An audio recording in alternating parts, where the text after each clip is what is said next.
The first question, Alckemy Neuro. So, is audio YouTube dead? I think we should start there. That is a good start. Oh my God, because I want to know that too. Oh, can you be a little bit more specific? I'm just talking about, being a audio YouTuber. Is the space dead, or is it still? Absolutely not.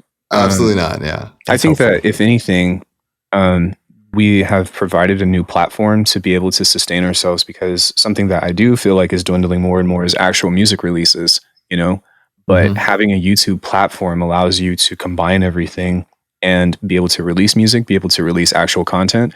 If you're on something like Spotify, there's no connection with your audience.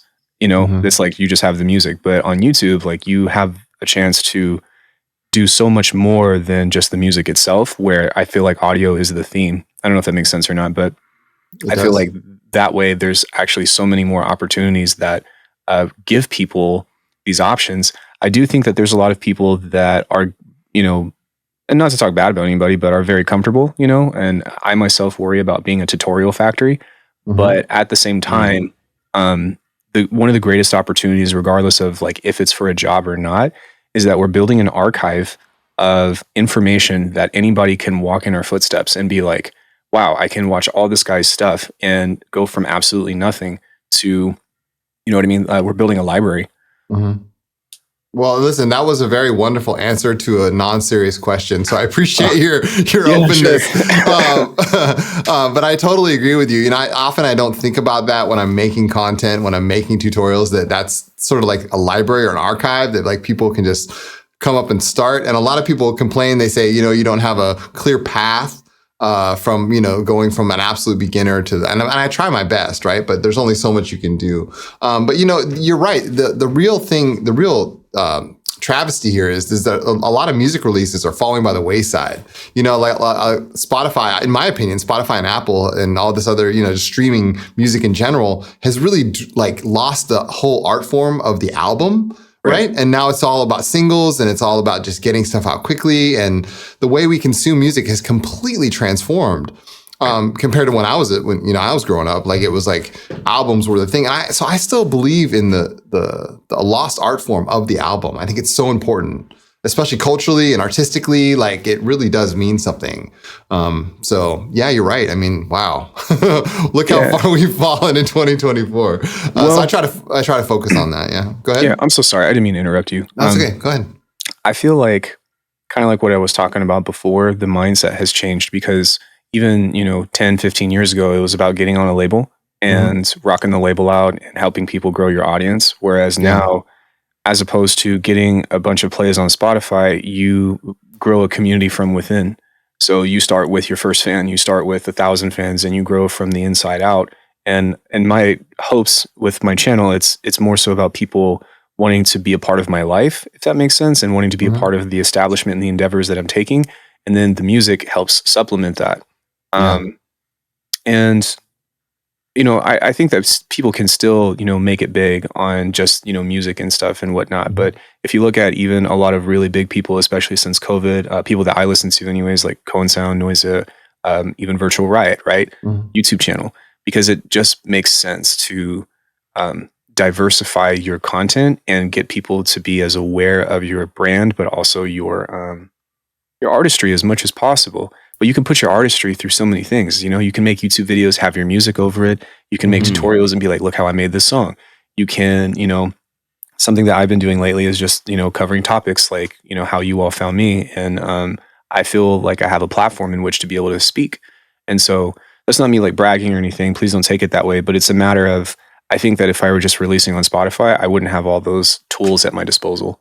Absolutely. That is a good point. That's one of the reasons I really like your channel, especially some of the videos where you just turn on the camera and you kind of just talk. So the other day, and I kind of wanted to pick your brain about this, where I often get questions, can you make this sound from this song? Or can you make, I don't know, this type of kick drum, that type of sample? And to a point, and you were so right, how you're like, to a point, you can do it right if it's a super saw and there's, some modulation on the cutoff, a little bit of resonance, some delays, like, sure. But like, there comes a point where it's kind of impossible to recreate something exactly the same.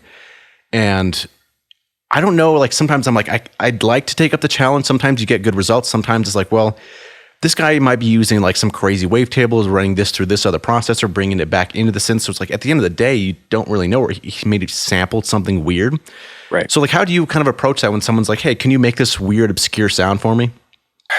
Well, whenever I teach people or whenever I have conversations with other artists, the number one thing that I try to focus on is the approach, because I think that there's this really big pitfall about maybe if I have this sound, I'll be able to make, this cool music or something.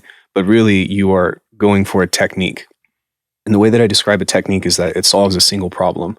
Whereas if you build a skill set, it has a culmination of techniques, right? It has a culmination of problem solving that allows you to be in the moment and allows you to be spontaneous and open to discovery.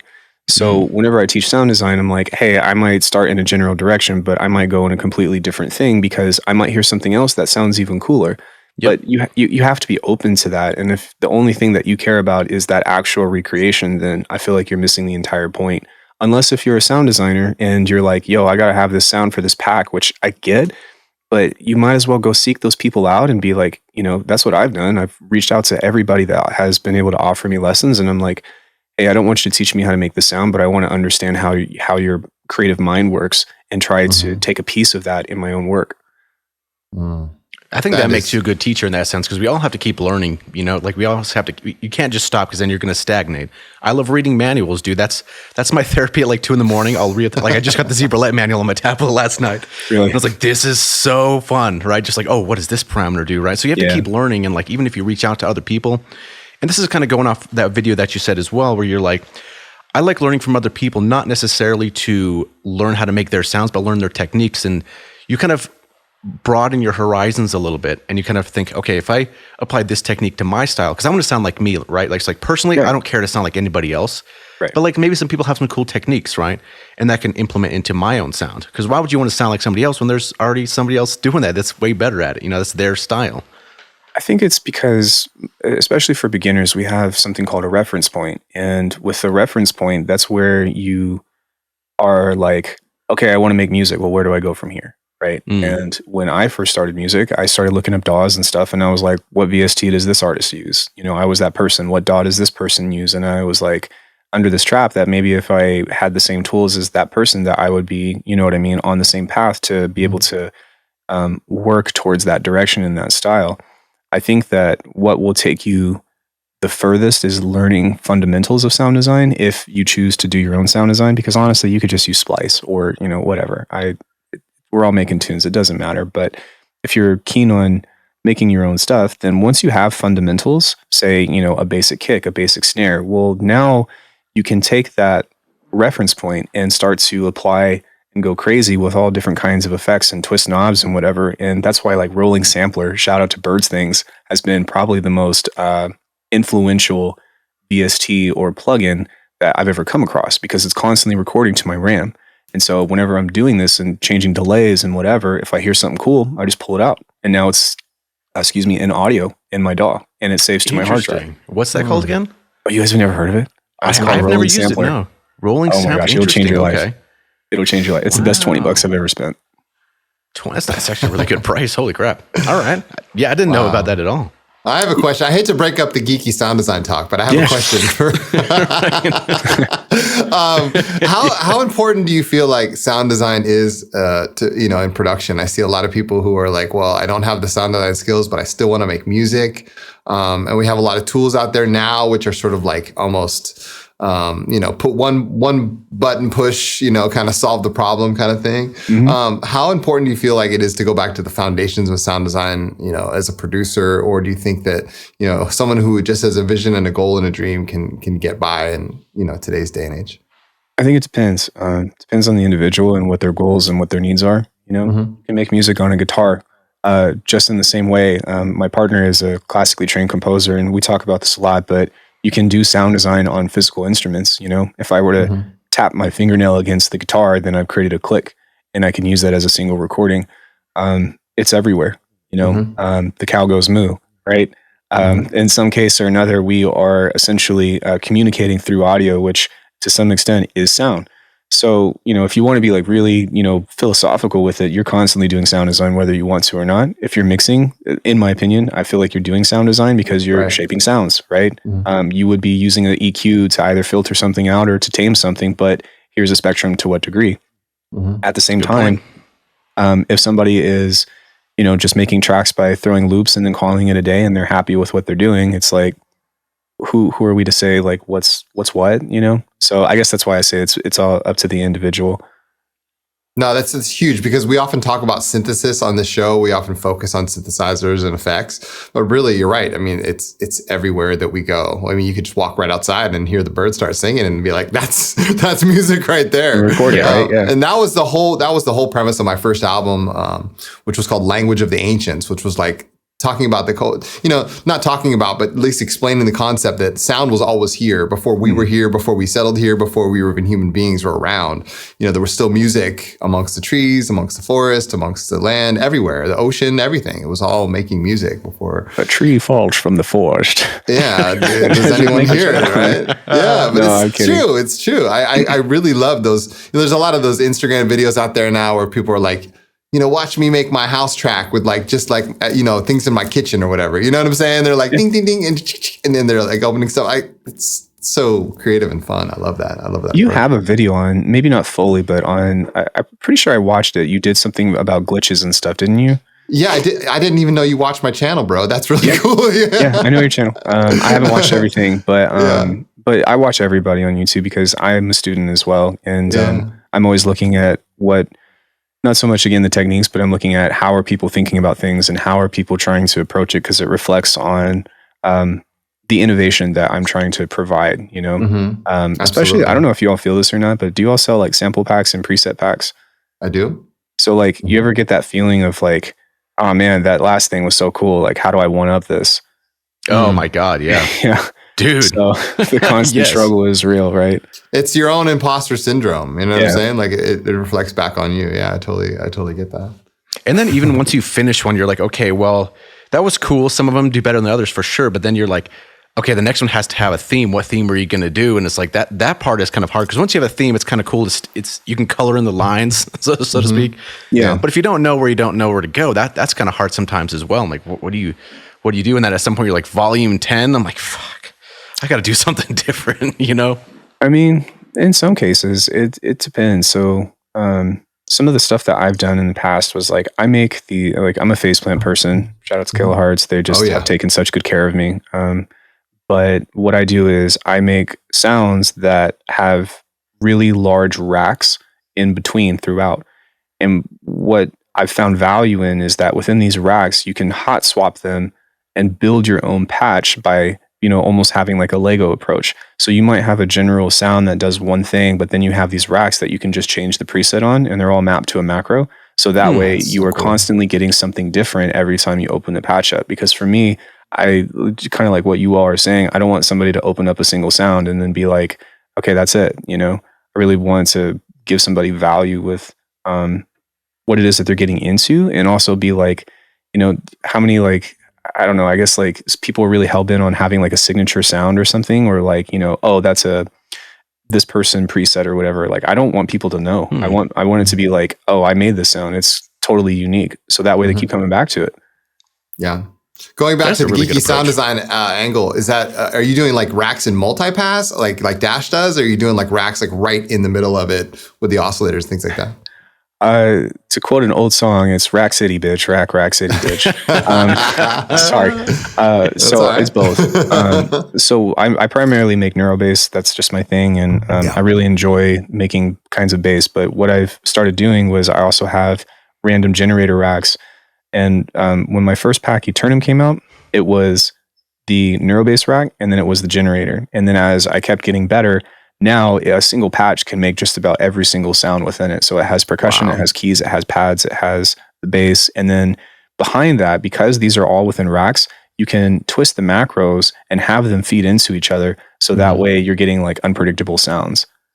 Oh my goodness. That's amazing. I need to spend some more time with Faceplant. No, seriously. I was just going to say that like Faceplant is so underrated because I think a lot of people are either intimidated by it or they don't understand, the whole framework behind it. But really when you get to a high level, like I've like I've seen some of Dash's patches and I'm like, dude, like, come on now. I love like, Dash. You know what I'm saying? Like they're Yeah, dude. really out there. And I'm like, wow, this is somebody who's just embraced the entire framework of this synthesizer. And if you want to call it a synth at that point, it's like, you know what I mean? Almost Like a DAW, right? it is almost a DAW. I feel like it's up there with Falcon in that kind of sense where it's like, yeah, I can do synthesis, but like it does so much more than just that. Like you can do really whatever you want to go with, right? Yeah. Right. And that's the, oh, I'm sorry. That's the beautiful thing about it is that it scales, right? Because I would like to not say that I'm a snob about it, but I do think that like I have this like knee-jerk reaction when people are like Serum is better, you know, or Vital is better. And I'm like, well, it is free.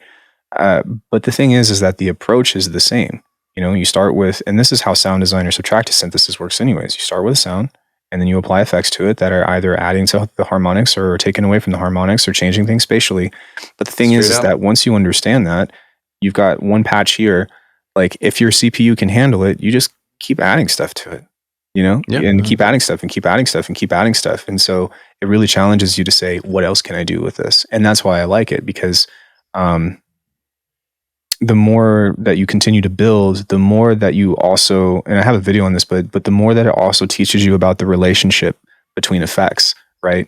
For example, if you have a high resonance, low pass filter and you send that into a distortion, then you have that really like hard square, like vroom, you know, kind of sound. And if you never take the time to put all those together, and Faceplant makes it super easy to do, then you know what I mean? Like the sounds that you might want might only be two effects, but you don't know how the combination works or the formula. Yeah. It's kind of like cooking. I always see it too, right? Like you have all these different ingredients. It's absolutely cooking, right? Like, well, let's get an EQ and let's make some like a lot of resonant peaks, and we'll send that before and then send that into the distortion. You're like, whoa, you get a whole different sound, right? You can kind of control what you want to distort. Right. And those little like weird things like that can really add up, and you might notice, oh, that's what this patch sounds like. They're doing exactly that, and you'll kind of recognize that. Yeah, 100%. And then once you learn that, then you'll start to see that pop up in other patches more often than not. And then what you should do, or what I would recommend, is swap the source, change the wavetable, change the rearrangement, or you know, change the order of the effects, and then you know, play Goldilocks. This is too much. This is not enough. You'll find just right. Yeah, that's great. Well, just like in cooking, if you add curry, then you're going to make a curry dish. You know what I'm saying? Oh, man. I would say reverb is probably the equivalent. Absolutely. Absolutely. So let's back up a little bit. I want to know like how you got started with music and sound design. Tell us about your journey and how you got to the musical place you are today. So kind of like what we were talking about from before, I was telling you that I go to Loop Kicks every so often. It was 2013 and I was at this gathering is what we call it. And it was a week-long event and I got hurt the first night. I was having a great time other than the injury. So when I got back home, I was like, crap, this might be the end of my career, you know? And I was like, so what is Loop Kicks, in case someone's curious about what that is? So Loop Kicks is it's what we call tricking. Tricking is acrobatic martial arts. It's a culmination of kicks, flips, and twists, and it's all on flat ground, so it's not parkour. You're not jumping off of things, but we typically use a spring floor or grass or something. And if you've ever seen people do a flip off one foot, land on one foot, and go into another flip and all that, or you see them put really cool kicks in the air that's very open and aggressive, that would be tricking. It originally came from a culmination of martial arts, but it's kind of become like this whole different beast now. It's a really wonderful thing, and the community is actually very similar to the music community, and that's why I like it so much. But yeah, I was like, shoot, what am I going to do with my life? And so I ended up getting a machine, and then I started looking up how to sound like Flying Lotus and 7 Lions tutorials, and then here we are. Wow. That's a pretty fast forward. So you got hurt, you came home, you're like, okay, I want to figure out what to do with my life. Do you still do Loop Kicks now that you've recovered and everything? You still active in the community? So I still train 3-4 days a week, and I'm not as good as I used to be. But we have a gym that has a bunch of circus people in it that are all in shows and whatnot. And the community is like as if we were all getting on Discord together or something to go hang out and work on our skills. And I can't say enough good things about that. The Vegas community with acrobats and whatnot, they're just the coolest people. But I'm very lucky and appreciative because I get to satisfy the physical needs that I have. And then I get to come home and do, this kind of stuff. And so I feel very complete with like how I spend my day. That's great. Wow. It's interesting because it's like a huge physical workout, and then you get to go home and do like a mental kind of relaxation workout, if that makes kind of any sense. Yeah. And so after you got your machine and then you're kind of playing around and learning stuff, and then comes a point like, okay, which DAW do you want to start with? Like, what did you pick first? Oh man, I picked Cubase. And that was a huge mistake. Wow. Why did you pick Cubase? How did that happen? So there's this artist, he goes by the name of Fracture, Phrakture. And he makes some just really cool, like future breakbeat, progressive break music. And one thing that I loved about what he does is like he always had the coolest breakdown sections of like, just like that kind of stuff, and always had that breakdown. And so he was doing his tutorials in Cubase. So I was like, okay, I'm going to graduate from Cubase and from Machine and go to Cubase, which was a big mistake because that was the most confusing thing that I've ever messed with in my entire life. And if you can master Cubase, you can master any DAW. Fast forward to 2014, I ended up selling Cubase and then getting into Ableton. Excuse me, I'm sorry. I used that for 6 years. And then in 2020, during COVID, I found Bitwig and I was like, oh, I'm home. Yeah. That's interesting. So you never went back to Ableton after that? I mean, I still teach lessons in it because, they're more similar than they are different, but Bitwig's modulation and Bitwig's approach to just the freeness of it, right? You want to work in MIDI, you want to work in, audio, you want to work with hardware. Every DAW is capable of doing this, but the integration aspect of it and the weaving that is behind all of this is just so much easier, in my opinion, than Ableton. Yeah, I recently switched to Bitwig from, so I started with like FL back like 2004 or 5, something like that. And then I went to school for audio, learned Pro Tools, still use Pro Tools for a lot of work stuff. But then I saw people using Bitwig and I was like, everyone's kind of switching over to it. I watched a lot of Dash's stuff and I'm like, interesting. Like, should I give this a try? And then I finally did. I'm like, same experience as you. I'm home. Yeah. Right. It's so much of that DAW is just so intuitive to me. Like, what kind of blew my mind, you have a MIDI clip, right? And you hold control and you drag it and it's like bouncing into the audio. I'm like, what the hell? Like or then the hybrid tracks. Holy crap. Right. I used to like not bounce my stuff to audio because I was like, I need to keep it in MIDI and I didn't want to go through that process. And it's that simple. I'm like, damn, I already like do that all the time now. Right. So I totally get you there. And for me, like one of the biggest things about it has, so just so we're clear, it's not perfect. It has a couple of things that drive me crazy. For example, if you're bouncing transients, then it will take the transient away, which is really frustrating. But in theory, when it's working, let's say you've got drums or something and you want to take a snare that's in MIDI, but only that single snare, you can bounce that snare on the same track and have that reverse into the next, to the next MIDI clip. And so there's so many advantages to using that. And in my opinion, I think that Bitwig has the best audio editing, especially if you come from Ableton. You look at the clip launcher and all that other stuff. You can have a clip that's an audio and have any kind of audio dragged into it, do chopping, do, operators. Because it's basically like a container, right? Yeah, it's just a container. So you can put anything in it and then you can utilize that and then you can time stretch everything. You can have different warp modes in between each different chop within that clip. Wow. Nice. It's insane. Damn. Man, well, I'm still learning a lot of it. But it was this podcast, John, that turned you on to Bitwig. I think it was man. It was a combination of Dash and Omri and all our past guests who just kind of pushed him right over the edge. They just kind of pushed me. I'm like, all right, dude, okay, I get it. Yeah. And so every night since then, I've been reading the like 620 something page manual every night before I go to bed, and just kind of apply that into the more. I just like reading. Yeah, for sure. That's really it. I don't want to be like, I know more than you or anything, but like if you have any questions, you can always reach out to me. I like questions. So, and then I'm always online. That may happen because there's some stuff I'm just like, I'm sure there's a much more intuitive way to do it than I've previously done things. So it may come to that at some point. Yeah. So let's talk about your music. Do you like have your own label or do you release on labels? Tell us about, what Alckemy Neuro does. No, I'm working on it. I make a lot of different stuff, to be honest, but my favorite genre and the time that I spend the most in is what's called halftime. I'm not sure if you all have heard of Ivy Lab or Chi or Saturate Records, but it's basically like really heavy hip hop with sound design. I don't know if y'all remember the crump movement back in the day in 2004, but for sure. So if you think about taking elements of drum and bass with respaces and all that stuff, and you combine it into those really swanky beats, then you get halftime. You make some great respaces, by the way, dude. Credit where credit is due. Thank you, man. I appreciate it. I spend way too much freaking time on that stuff, and I actually don't use a lot of respaces like that, except for like fills and stuff anyways. To be honest with you, writing bass lines are hard. I know. Like the actual like texture of the sound, or do you mean just like the rhythmic kind of melodic kind of aspect to it?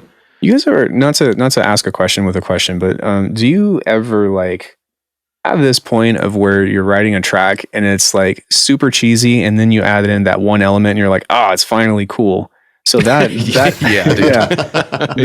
there's this gauntlet that you have to go through with this kind of music, and I think that most people would disagree with me, but at least in my opinion, like you can't fake it. Partly because there is a vibe of this rhythm that's usually really off grid, but two, how do I say this? As I've gotten better over this genre, I've realized that it's less about the sound characteristics and more so about just the groove itself. And so I used to write tracks by starting with kicks and snares or by writing bass lines first, but now I actually start with percussion, because if you start with percussion and it's like so much simpler, it just kind of flows into it, and you hear the sound in your head before you even lay it down. That's where you know something's kind of going in a good direction. And that's exactly where you want to be, right? Is the goal is to speed run whenever you're beat making, to get you to start having one idea that leads to the next. And that's how you know you're cooking, at least in my opinion. Cooking, exactly. No, you're not the first producer that I've met, that has said that. I once interviewed one of our artists, 1 Degree, and he said, I just put a random arpeggiator through a drum rack and just go crazy and let it, you know what I'm saying? Just let it speak to me and let the rhythm, even though he makes kind of like deep ambient chill music with beats, he still starts with percussion at a really high BPM, because, like 185 is half of that. You get like 75, 80, right? So that's how he started. And that kind of opened my eyes. And this was a long time ago. This was like 2015, 2016. I was like, dude, really?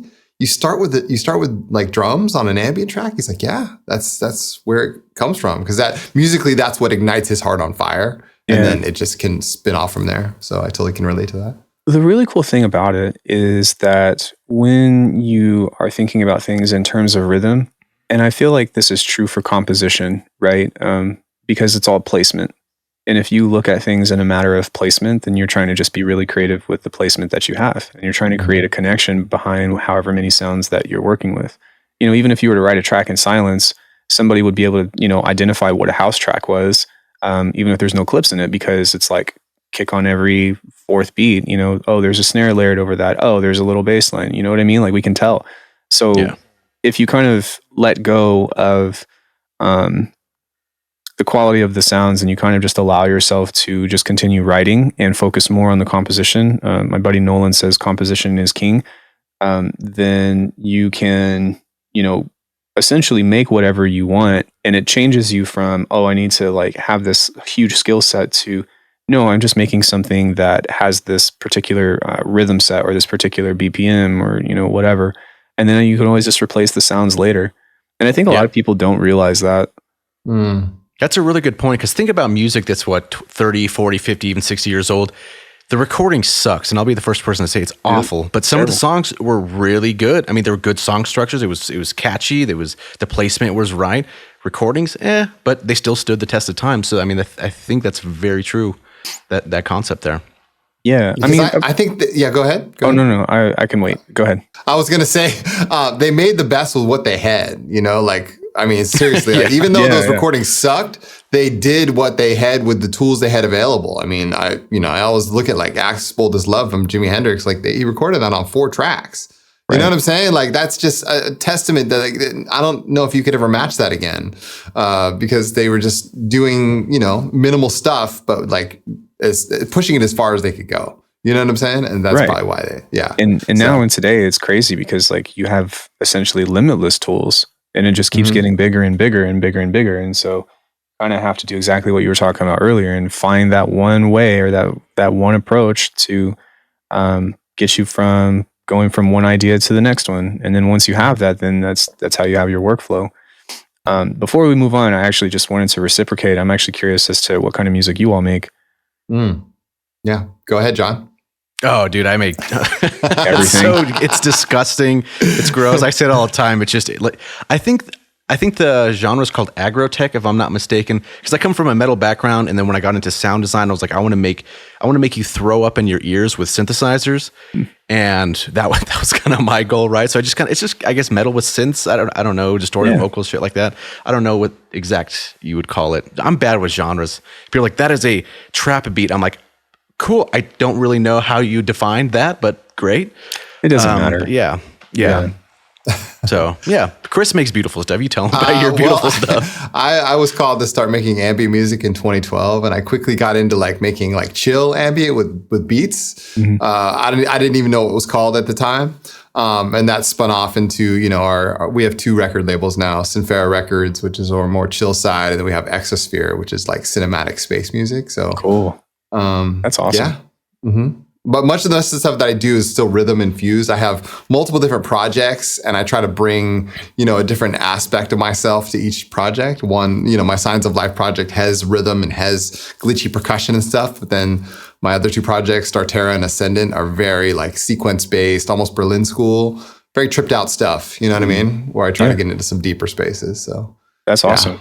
Yeah, I always like just figuring out and looking at how people like to describe their music. Like, I feel like more often than not, people are always like, it's experimental these days. You know what I mean? Like, what do you make? Right. It's hard to fit in a certain box sometimes. You know what I mean? Yeah, it's true. It's true. But that's why I like asking too, because like, as opposed to expecting a genre answer, I'm like, I really just like hearing people describe what it is that they're trying to either evoke or what they have accomplished in a means of what they dig about music, because that's the part where we all meet together. I think all of us like ambient pads and glitchy percussion and stuff, or, really crazy synthesizer sounds. And so seeing how that is applied into these different contexts, I think is like one of the coolest things about it.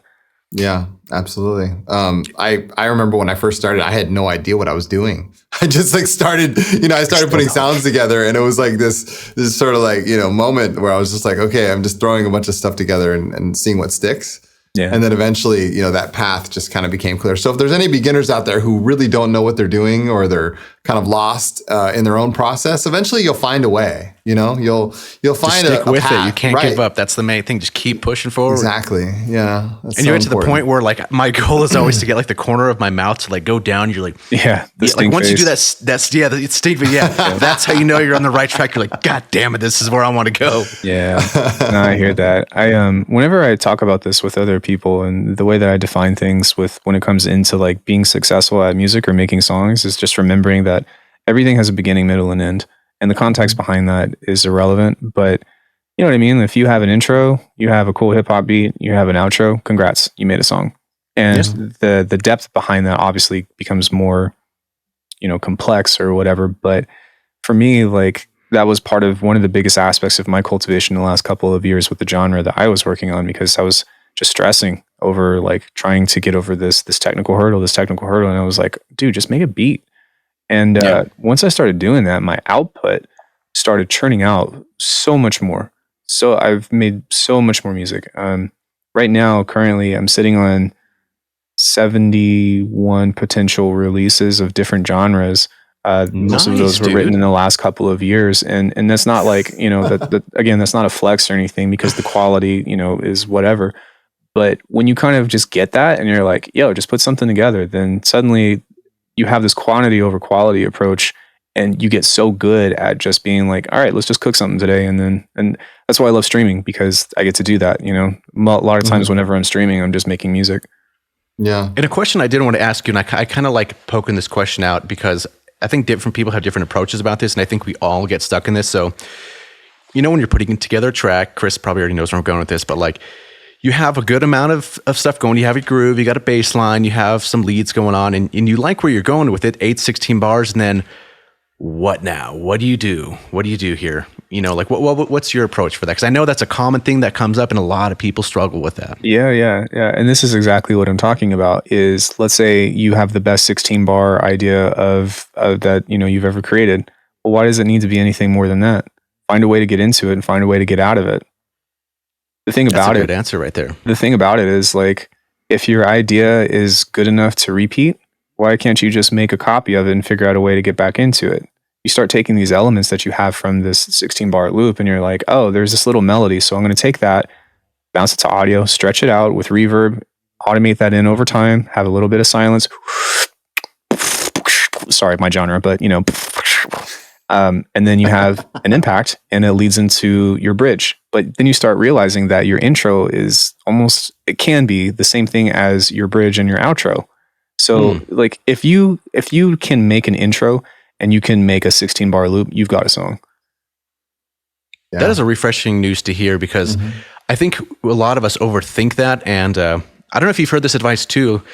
So one of my friends, I asked him that too. He's a big Ableton guy. And I was like, you know, a lot of the times I get stuck in like sometimes 8/16, sometimes even 32 bar loops, right? But I was like, how do I make my sound grow, right? And he's like, well, where are you starting your tracks from? I'm like, well, bar one, duh. Like, why? Where else would you start, right?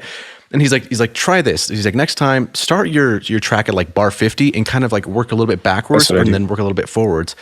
And doing that it's almost like, okay, I have space on the left-hand side of your track to kind of build things and build up into that. Because once you have that 16 bar loop, most of the track is kind of done. From there, it's kind of like removing some stuff here, adding some like sparkles, which is some of my favorite stuff to do when you're listening with your headphones. You're like, this needs like a whoop, whoop, whoop, beep, beep, beep, left speaker, right speaker kind of thing. Like those little fun little ear candy stuff.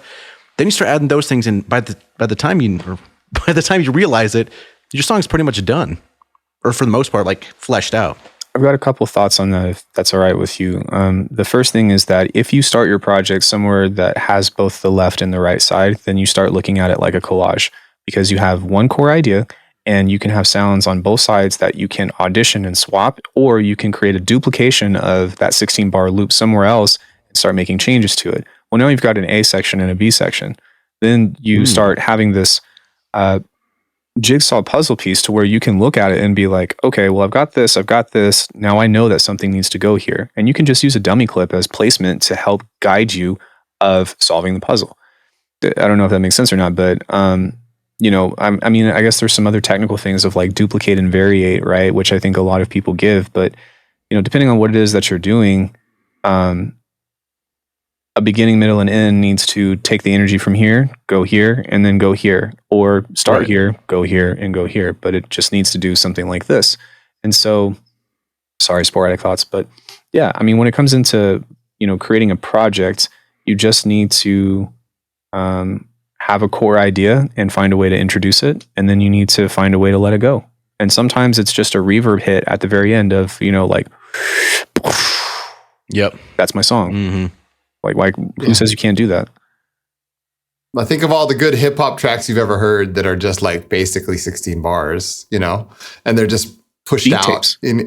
Right. Absolutely. Yeah. And it's a lot more interesting when there's a vocal on there. I told one of my friends, I'm like, how do you make like a pop song? He's like, oh, dude, it's really simple. And, you know, and he kind of showed me the process. And he's like, well, think about it. Listen to the song and try to listen to it without a vocal on it. He's like, it's actually pretty boring if you think about it. Like it's not really doing that much stuff. But once you have the vocal on it and there's some nice vocal melodies and some cool effects there, then our brains kind of don't really feel how repetitive it really is. There's a lot of tricks that you can do to introduce mystery, I think would be the way that I would describe that, into your music. I actually use a lot of vocals in my tracks now too, but I don't use vocals, if that makes sense. I chop things up, and it's something that my buddy Cage and Chi and all those guys taught me. But what you do is you take an acapella of something, and then you cut it up and you put it in a rhythmic space, so it sounds like somebody is saying something, but you can't really tell. But because it's so rhythmic, you find yourself repeating like whatever you can make out of the inaudibleness anyways. But it ends up becoming a rhythmic instrument. And operator bludgeoning is a great example of that. It's one of my favorite songs from Chi, but it's just like do do do do do do do. Oh, I didn't mean to do that. Do do do do do. Are those bubbles? Yeah, I think it's just something from like Mac stuff. If you have a thumbs up, or if you throw a peace sign, it'll have some kind of reaction. Oh, that's funny. I was like, I'm sorry, I didn't even know that was on. For those who are not watching the YouTube version, a bubble of thumbs up just popped up right over his head. Right. There's some bubbles going on. That's funny. Yeah. But I agree. I think that we're most attuned to the voice more than any other instrument because that's our primary means of communication. But in saying that, if you kind of take that inspiration and you start introducing things that might sound like a vocal, you put a vocoder on something, right? Or you actually say an acapella and you put a vocoder over it to where it's becoming more synthy, but still talky, then you can substitute that for being like, hey, I'm singing lyrics or like, saying something about the song. And depending on what it is that you're going for, right? Because it might benefit you to actually have, words sung over it. But I'm always looking at how to spin things in that way and be like, all right, well, what is this accomplishing? And how do we elaborate on it to a much more dense way? I would love to see pop innovate in that way because I feel like pop tends to follow trends of underground music. So if you look at the 90s, right, it was actually like, what's it called? We had hip hop and then we had oh my gosh, what is that genre called? But it's basically like the 90s, like New Edition and stuff, right? And so like you see pop music like following in that trend. And now a lot of pop songs are following the EDM trend. And I'm hearing neuro basses and stuff in That's it. a good point. So it's always like, yes. And so I would love to see like pop become its own thing that that innovates in such a way that goes into a direction that nobody's heard before. And it's definitely possible, but I've just noticed that trend myself. It's wild to think of neuro basses and pop now. What has happened? I know. It's crazy. I mean, it's cool. I feel like neuro bass is not dead, but kind of dead. So it's nice to see that, somebody is bringing it back.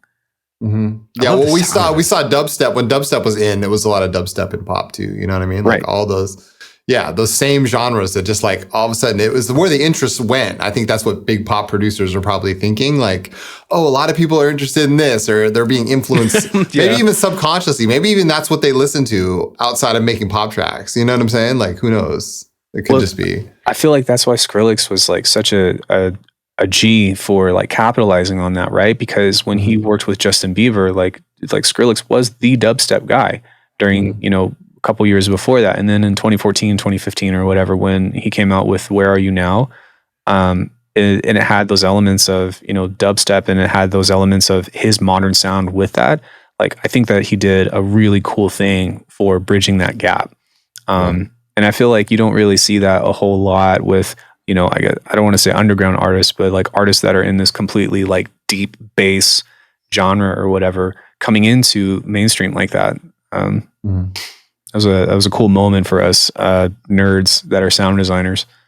Right, because it takes a lot of knowledge and dedication and time to do the music that he did. Yeah. Right. So that's one of the things I appreciate about the most. Like, you kind of sit there and listen to it and you're like, wow, the time he must have spent to like put all these patches together, how he does modulation. And I've watched some of his videos where he just streams his DAW. I think he's in Ableton, right? And he'll just play his track and you kind of just look at that session. You're like, interesting. Like, those are some cool choices that you make. And it kind of goes to a thing I was saying on one of our previous episodes where people will say like, oh, this guy is talented. This guy is, I don't know. But at the end of the day, he probably spent so much time learning, reading, figuring out, okay, how many bad patches did he make before he started making something good? So there's a big time investment into getting where you want to be, I suppose, right? I think a lot of beginners struggle with that. Like, I don't sound like this. Well, it's like, look how much time they've spent.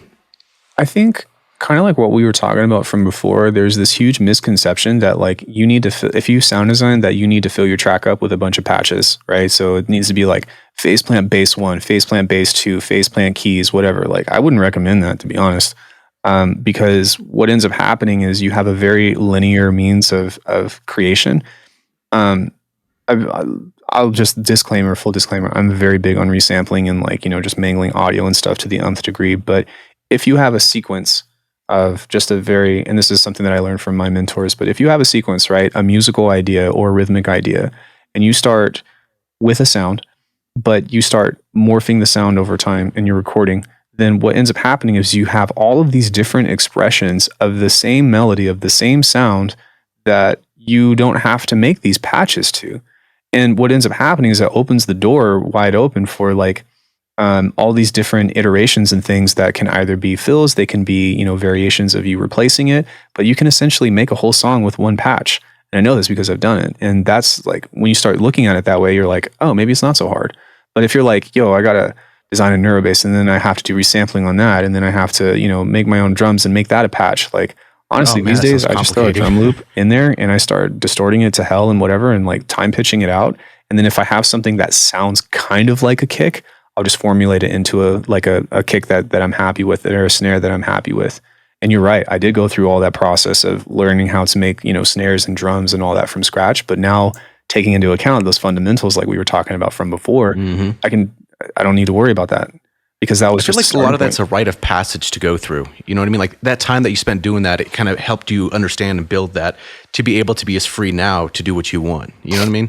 That goes into the aspect of fundamentals, I believe. I also think that I'm incredibly fortunate to have spent the time that I have with these people that are doing these things, because they didn't teach me what to think. They taught me how to think. And that's kind of like what I'm trying to impart on everybody whenever I'm giving information. Because again, if you have that explorative approach, but you have a sense of direction with those fundamentals of like, I know that I could use a transient shaper on this in order to bring this out a little bit more, or I know that a lot of times people use compression in order to control drum dynamics, then something that sounds like crap, Corey says Corey's my partner, you can turn trash to treasure, and that makes all audio valuable.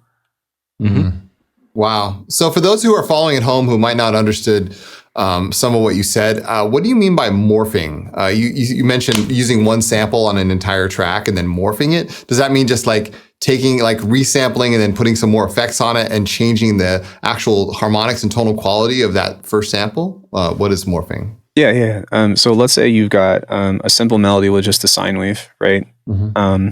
Sine waves and basic waveforms are great because you can do a lot more to them. If you start with a really complex wavetable and you apply FM, it gets to noise very quickly.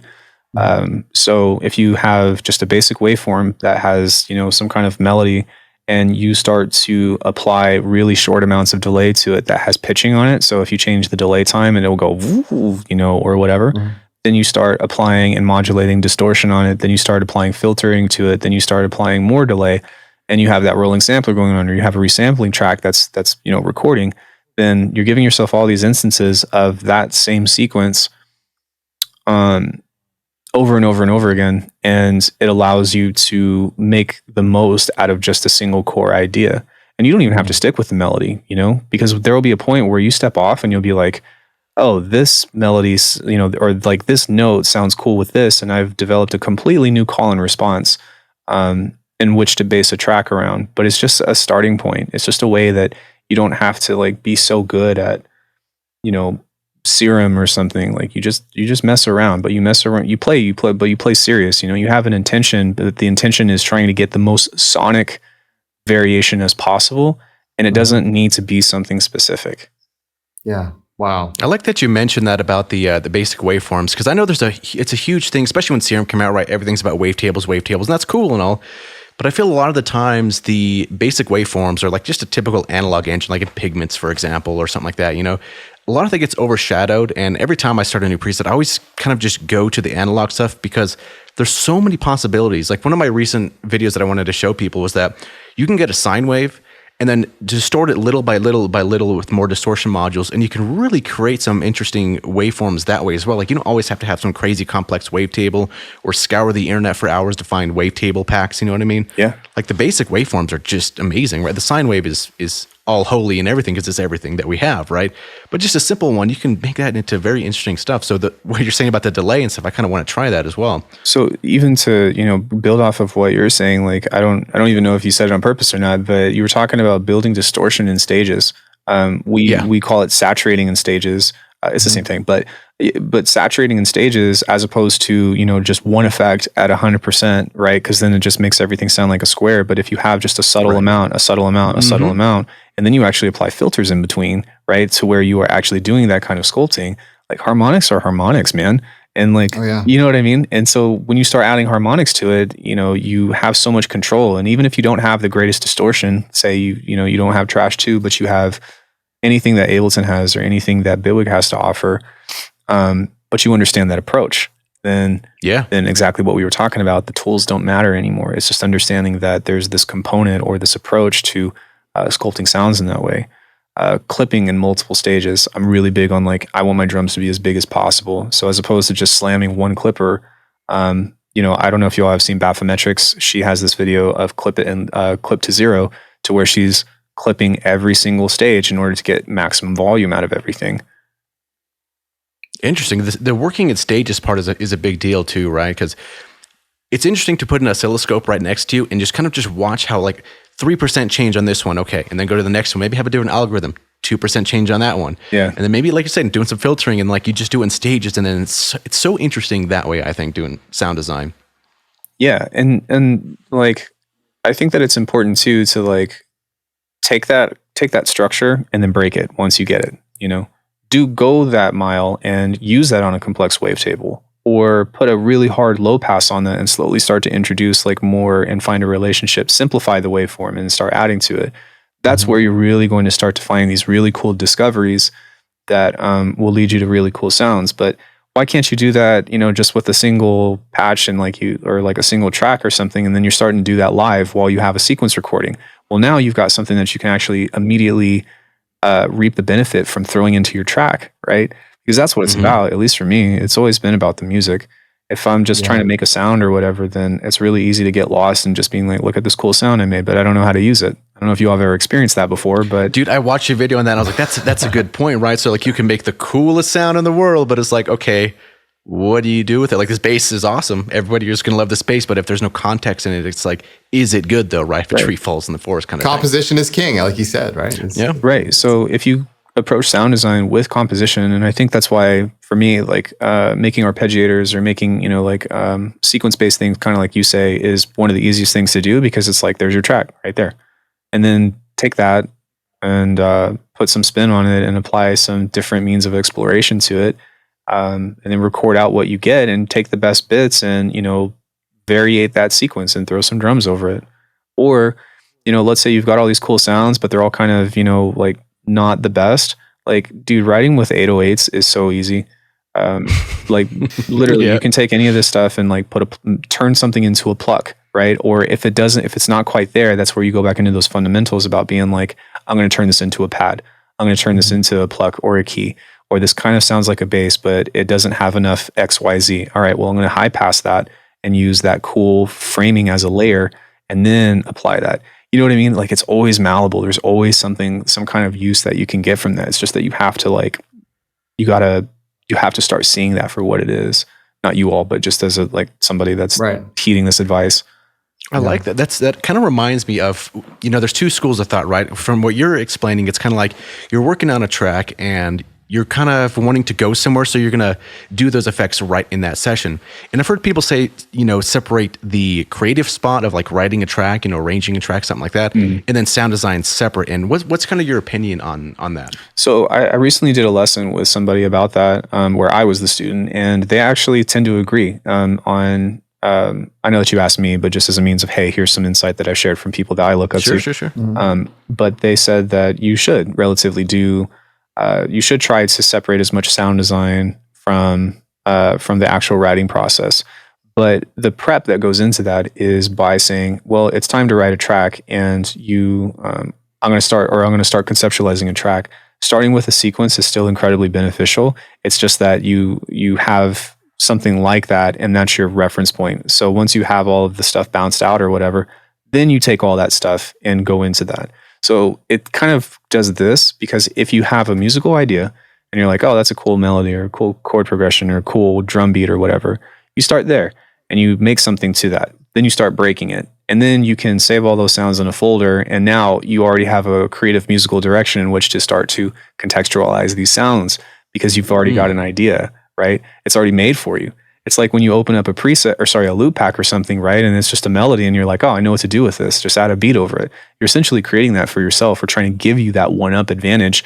So that way you're not having to do the guesswork about being like, well, how do I make a melody out of this bass line? And then it ends up sounding super cheesy. I'm just saying, because it happens to me all the time.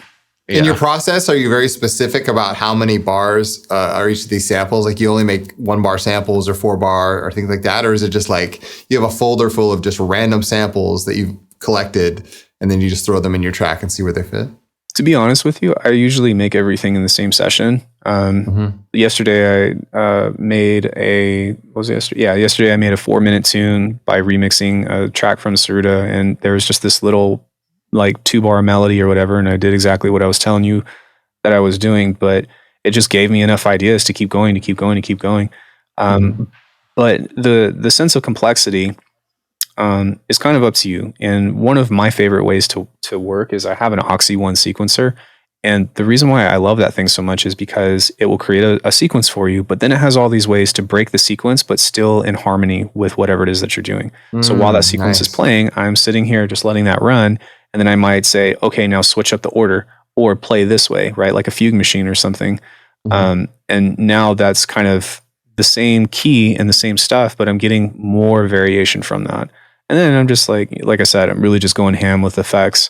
And it's not even that many effects. It's usually just something like distortion and abusing a delay and getting really creative with delays. Delays are everything if you think about it, or if you know, if you know anything about DSP, which I really don't, but everything is a delay. Pretty much, yeah. Delay's great. A ping pong. Shout out to all the reverb ping pong is just a lovers out delay. there. A reverb is just a multiplied delay. We all know that. Yeah. So all that stuff. But yeah, I would say like if you're keen on trying it, regardless of what genre you make, then make a cool little make a chord progression and then turn it into an arpeggiator, or start applying copious amounts of reverb to where you've got this multiple delay system that has different settings in between each stage. So you've got one delay. Now you're sending a bandpass filter through it, but then you have another delay that's being sent through that signal, and now you have a phaser. Then you're sending it through another delay, and then at the end of that chain, you've got a master filter or something that's kind of messing with all of that. And the delay itself can be 15 milliseconds, or it could be 5 seconds or whatever. But changing in between that and building that relationship behind how all the effects work is where you're going to find a lot of variation. And that's just like one example, that's just like one place to start and to try. But I don't know. That's how I like to work. And to be honest with you, I almost don't even like pulling up my own patches anymore or anything, because I usually just like doing things this way because it's all the same.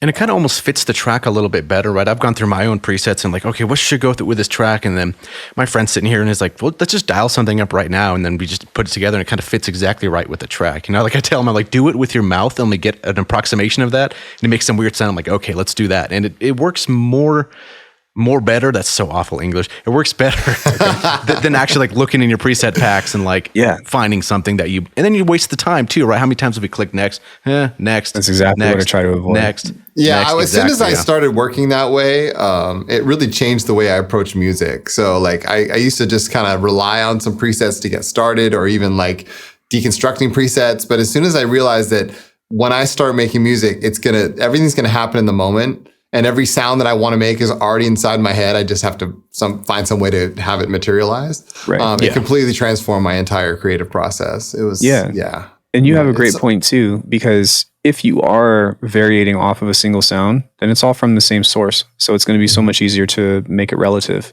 You know what I mean? Right. It all comes from the same thing. So even if you just do that with a patch, or like you do, as you say, where you open up a preset that you've made, because there's nothing wrong with that, but you just start with a preset that you made and you're like, oh, I want to try to just make something with this. But then you start allowing yourself and giving yourself permission to break it.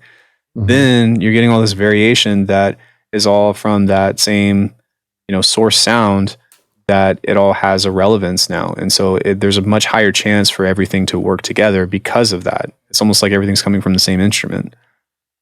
Wow.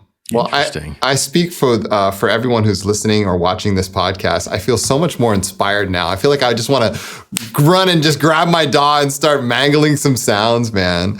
And I really appreciate all your inspiring insights. It's been pretty awesome. So, is there anything else you want to add to the show before we close out here? Can you tell people where to find you? Anything you got going on or working on right now? I think most importantly, I just want to say thanks for reaching out and giving me a platform to speak on outside of my own channel. Absolutely, man. I stream 4 days a week on YouTube, Monday, Wednesday, Friday, Saturday. I'm going to hop on stream after we hop off here. And then alchemy.com is where I can find my sounds. But, if any of you have questions or, we need to revisit this again or something, there's that. And then if I can just give a quick shout out, thank you to Cage and Zane and Chief for just everything that you've taught me, because that's where all this stuff comes from. These are not my ideas.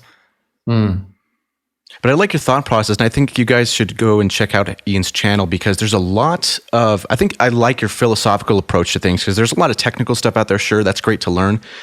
But I like your approach of kind of just thinking a little bit differently about things, and it makes the tools look a little bit different. And that's a value that I take a lot from your channel. Is that there's a lot of stuff, supersonics, this, neurobasses, you're obviously very good at them, but just how you think about it and how you approach your thought process about it very calmly, very methodically, very not too overcomplicating things. I really like that approach personally. Thank you. It took me a while to get there because even if you met me in COVID, I was stressing out every day of like, why can't I do this? Why can't I do this? Why can't I do this? And then it took me a lot of insight and a lot of external help to kind of get to this conclusion that I've gotten to now of, hey, dude, just make an intro, make a main idea, make an outro, and then you've got a tune. Like it doesn't have to feel be much more approachable. Yeah. Wow. Awesome. Well, thank you so much for coming, man. We really appreciate it, and we wish you all the best. And check out his channel, check out his live streams. There's a lot of value to get from there. Thank you so much. All right. See you in the next one. If you're interested in supporting the podcast, please subscribe to the S1gns Of L1fe and John Audio channels on YouTube. The link for our channels is down below in the description and in the show notes. For the video version of this show, please subscribe to the Harmonic Horizons YouTube channel to keep up with all the latest episodes. For bonus content, including additional podcast material, head over to the S1gns Of L1fe Patreon page. Paid members get access to Beyond the Horizon, our new series of extended conversations with our guests, as well as several other benefits such as early access to all of his videos, exclusive ambient tutorials, over 100 preset packs for various synthesizers, one-on-one coaching for ambient and electronic music, and tons more. If you'd like to support John Audio and the work he does, head over to his YouTube channel and subscribe. You can also check out his Gumroad page for a selection of free and paid preset packs. Finally, he has a Patreon page where subscribers get access to additional content, such as exclusive music, presets for various synths such as Pigments and Diva, specialized courses, and more. Harmonic Horizons is hosted on Buzzsprout and is now available on all major platforms, including Spotify, Apple Podcasts, Amazon Music, Google Podcasts, and all other major podcast directories. If you'd like to reach out to us or would like to be a guest on the show, you can contact us at harmonichorizonspodcast@gmail.com. Thank you for listening, and we'll see you in the next one.